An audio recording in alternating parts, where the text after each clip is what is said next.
Hey YouTube, and welcome back to another episode of Decks on Deck. And today we have a really interesting Grixis deck. This deck kind of focuses around value generated with kolaghans command and the ability to wipe the board with Anger of the Gods. So as always, let's start off with the mana base. So we're going to have 3 fast lands.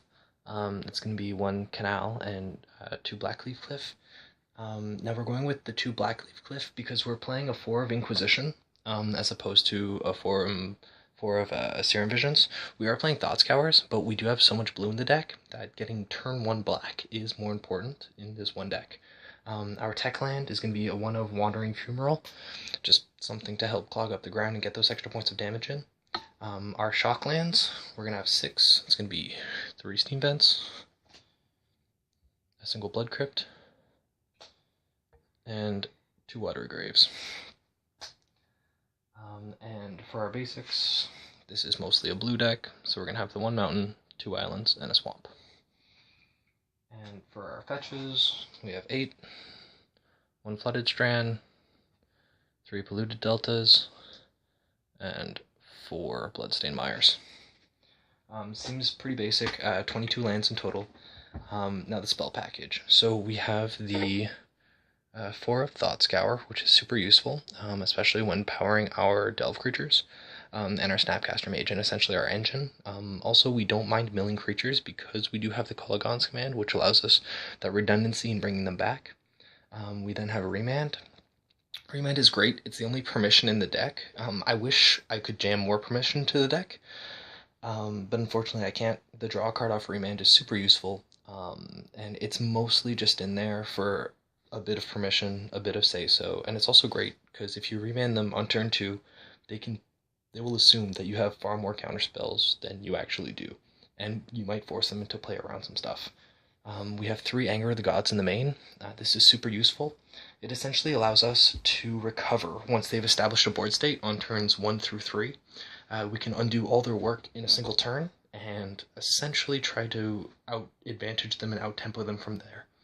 Kolaghans command, extremely useful, probably the most powerful card in the deck. Getting creatures back is extremely relevant, especially with Garland Dark Dwellers and Bedlam Reveler in the deck. The rest of the modes are typically useful, and it's always a 2-for-1 against Affinity, which we aren't big fans of. 4 Inquisition of Kozilek, great card, messes with combo, it's hand disruption, it gets the job done.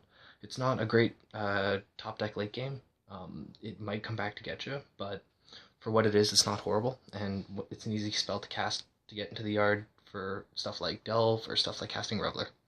Our removal suite, on top of the 2 damage off the kolaghans command and the Anger of the Gods, we have 4 Lightning Bolt, a single Murderous Cut, and 2 Terminates. The creature list, pretty simple for a Grixis list with some variations. Now we're going to have the 2 Tassigars, which you could definitely see coming in a Grixis list. 3 Snapcaster Mages. I might play a 4th if I had it. They are quite expensive though, and probably the most expensive part of this deck. 4 Thing in the Ice. Now, Thing in the Ice is great. It allows you to play something on turn 2, anger the board on turn 3, while maintaining a better board state than your opponent, and taking down your Thing in the Ice. It stalls out the game early, and if you get it to flip, it can be a game ender. I've known it not to be from time to time, and it's not 100% consistent. But for what it is and for what it does and for the amount that it costs, it's quite good. Then we have Reveler. Now, Reveler is great. It is the main card draw of the deck. What can I say? It gets pathed, sure it gets terminated, but you still get that enter the battlefield effect, and it's quite useful late game when you need to refuel your hand. And the glue that makes it all go together would be the 3 Goblin Dark Dwellers. Goblin Dark Dwellers is probably the best tool in the deck. It lets you access your kolaghans command, it lets you flashback Anger the Gods on turn 5 after casting it on turn 3. So if they re-establish a board state, not only do you get to re-anger them, but you get to re-anger them while maintaining a 4/4. It lets you have tons of lines of play, and the menace on the actual body itself is extremely relevant. Next up we have the sideboard. This sideboard was made to specifically hate out Dredge. Dredge is one of the aggro decks that this deck has trouble dealing with typically. That's why the 3 Anger the Gods are so useful, especially when you have so many 4 toughness creatures. Things like Tassiger, your Revelers themselves, the Dark Dwellers, even the Thing in the Ice all has 4 toughness, meaning you really get to leverage the Anger the Gods to your advantage, especially in the Dredge matchup. But obviously you aren't going to get those cards all the time, so we need more. So we're playing 3 Surgical Extractions to completely tear apart the Dredge plan. And then a bit of permission on top of that. So we have 2 Spell Pierce, which is absolutely super useful. 1 Whip of Erebos. Now, the Whip of Erebos is a bit of a spice card, but it's extremely fun and extremely relevant. The lifelink can definitely come into play in long, grindy mid-range games where life swings are going back and forth. You don't actually have life gain in the main deck as it is, and this is one of your best ways to not only gain life, but have great tempo plays. Being able to pay 4 mana, tap it, bring back something like a Goblin Dark Dweller, not only giving it haste and lifelink, but being able to trigger its Enter the Battlefield ability, allowing you to flashback any other spell to continue a whole engine of effects, is super useful. Plus you get to smash in for 4, and I think this card is a lot of fun. I can't wait to see it do some fun things. So I threw one of those on the board. We have a single Is-a-Charm, more permission, a bit of an answer, a bit of a do-everything card, and I'll board it in against other control decks when I'm just trying to counter their spells. Then we have our mini Super Friends package, consisting of Sarkon. He beats down, he's a bit of a removal spell, his ultimate isn't that relevant, but I've used it once or twice and it's a lot of fun. The +1 is typically the best ability. We have Jace. Now, Jace, Architect of Thought, from Return to Ravnica, a whole lot of fun. The +1 is great against aggro decks. It can slow them down. The -2 is quite useful just with the card draw. And he's just in there to be a grindy planeswalker that will give you great value against those mid-range decks. And lastly, in our Super Friends, we have Saheeli.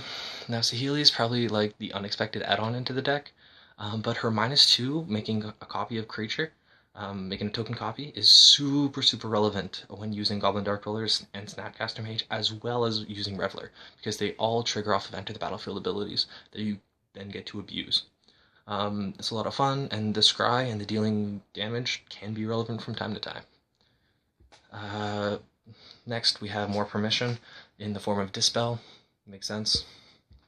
And the ultimate permission spell, Counterflux, because we are in the colors, therefore why not?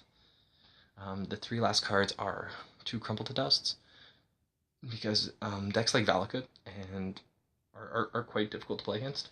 We don't have that much permission, so we can't just counter their Scapeshift and survive the game, or deal with their Titan and survive the game. We need to go after their Valakuts, we need different answers, and if we need to attack lands, this is how we're going to do it.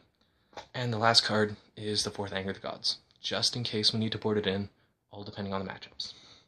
So, that's Grixis Anger, I guess will be the name of the deck. Thanks for your time, YouTube, and as always, please subscribe to DecksonDeck. Have a good one.